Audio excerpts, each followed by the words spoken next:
ቸርነቱ ለዘላለሙ በእውነት ለሁላችን ይደረግልንና ጌታችን አምላካችን መድኃኒታችን ኢየሱስ ክርስቶስ ያደረገው ተአምር ይህ ነው።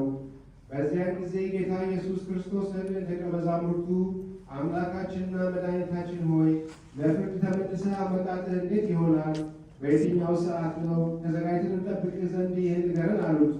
አስቀድሞ አምላክን የወለደች በድንጋሌ ሥጋ በድንጋሌ ነፍስ የጸናች ከክብርት እመቤታችን ሰው ለመሆን እንደመጣህ ነው።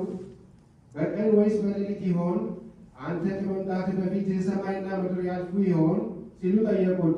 ጌታ ኢየሱስን መልሶ በዚያን በመመጣበት ጊዜ የሚሆነውን ሁሉ ገልጬ ነግሬያችሁ ነበርና እናንተ ስለነገርኳችሁን አትርሱ አላቸው።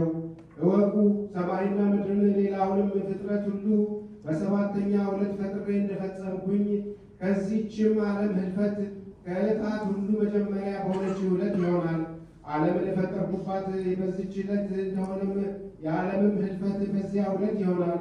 ይህች ዕለት ከሙታን ተለይቼ የተነሳሁባት ዕለት ናትና እንዲሁ የሞቱትን ሰዎች እኔ ከእንቅልፍ እንደመንቃት በተነሳሁበት በዚያችው ዕለት አስቀድማ አስነሳቸዋለሁ።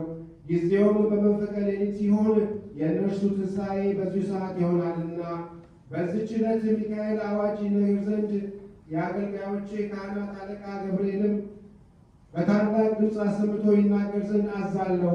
እወቁ፣ በዚያች ዕለት የነቢያት ትንቢት ይፈጸማል፣ የኦሪትም ሕግ ይፈጸማል። በዚች ዕለት ሰባክያንና የመምህራንም ሁሉ ነገር ይፈጸማል። እወቁ፣ ለፍርድ ከመምጣቴ በፊት 245 ታላላቅ ሱባኤያት አሉ። ወንድሞቼ ሆይ የበደላቸውን ሁሉ 73 ሱባኤ ይቅር የሚል ንዑዳን ክቡራን ናቸው፣ እኔም በደላቸውን አጠፋላቸዋለሁና። ወንድሞቼ ሆይ እነሆ ለንጹሐን መላእክት ያልገለጽኩትን ምስጢር ለእናንተ ገለጽኩላችሁ። እወቁ፣ ከሙታን ተለይቼ በምነሳበት በዕለተ ሰንበት በሲኦል በሚገኙ በማንም ላይ እሳት አይነድም ወይንም ማንንም አያቃጥልም። በመቃብር ውስጥም ሥጋቸውን ትል አይበላም፣ ጥፋትም አያደርስም።